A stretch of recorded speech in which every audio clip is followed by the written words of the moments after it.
এখানে আম, মরিচ, শুকনো মরিচ এবং আপনি একটু পলির মধ্যে চিনিগুলা দেখে বা বুঝতে পারতেছেন কি হবে, এবং আম ছিলতেছে, বুঝতেই পারছেন আমরা কি করব।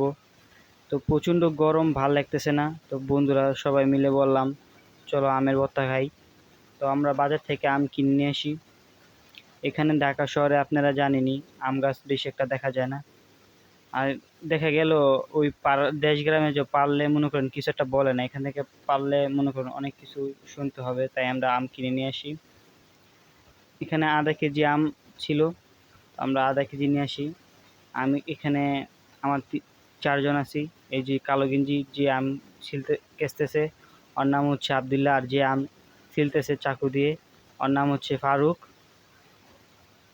তা আবদুল্লাহ অনেক স্পিডে কেচতেছে, আর এই যে আমাদের ইমন বসে রয়েছে। এটা হচ্ছে লাস্ট আম, কেচা শেষ, এই লাস্ট আম। তো আমি অনেক তাড়াতাড়ি ভিডিও কেটে মেটে শর্ট করে দিই যাতে ভিডিওটা বড় না হয়।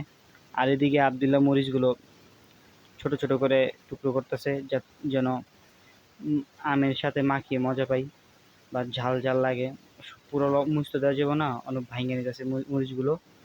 তো আমি সাইডের রোদগুলো দেখাচ্ছি আপনার, কিন্তু আমার ক্যামেরাটা এত ভালো না যে রোদের ভিডিওটা আসবে যে ঝাপসা হয়ে গেছে। মানে প্রচণ্ড গরম, আমি এটাতে বুঝে যাচ্ছি প্রচুর গরম। ঢাকা শহরে এই প্রথমই এত গরম হলো, কোনো বছরে এরকম গরম হয় নাই। আর আমি ভিডিওটা বেশি বড় করতে চাই না, তাই আমি একটু টেনে দিছি।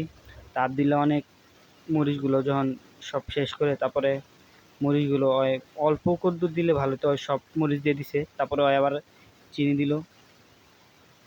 কিছুক্ষণ পর ফারুক যে আবার লবণ নিয়ে আসে, তো লবণ দিল একটু।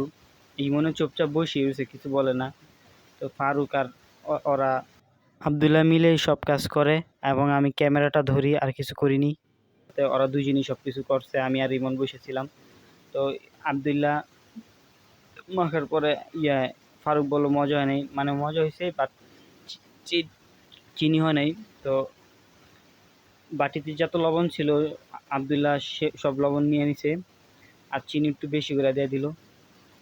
চিনি বেশি করে দেওয়ার পর আবার মাখলো। প্রচুর গরম লাগতেছে। আমি আর ওর মাখা এইসব দেখে আমার ছোটোবেলার কাহিনী মনে পড়লো, যে আমি গ্রামে যেয়ে কতগুলা গাছের থেকে আম পাইরা বন্ধুরা মিলে ওখানে খাইতাম লবণ দিয়া ভর্তা বানিয়ে। থাক ওই ব্যাপার তো গেছে, ওটি আর আসবে না, যে যা যায় দিন গেলে ওই দিন আসে। তো আমরা ভাবলাম খাই। তো আমি একটু চেখে দেখি, তো এত খারাপ না, ভালোই লাগছে। ঝাল আর টকটা খুব মিষ্টি, মিষ্টিটা একটু কম আর কি, মিষ্টি এতটা হয় নাই। ঝাল টক মিষ্টি মোটামুটি ভালোই, কিন্তু আবদুল্লাহ সব মরিচ দিয়ে দিছে তাই বেশি ঝাল লাগছে। মোটামুটি ভালোই, খারাপ না। আমি আর একটু নিয়ে চেখে দেখি, ভালো লাগছে। তো এতটুকুই ভিডিওটা। আশা করি আপনাদের ভিডিওটা সবার থেকে ভালো লাগছে। যদি ভালো লাগে থাকে তো লাইক কমেন্ট শেয়ার করে দেবেন, এবং আপনাদের সবাইকে আল্লাহ হাফেজ, বাই।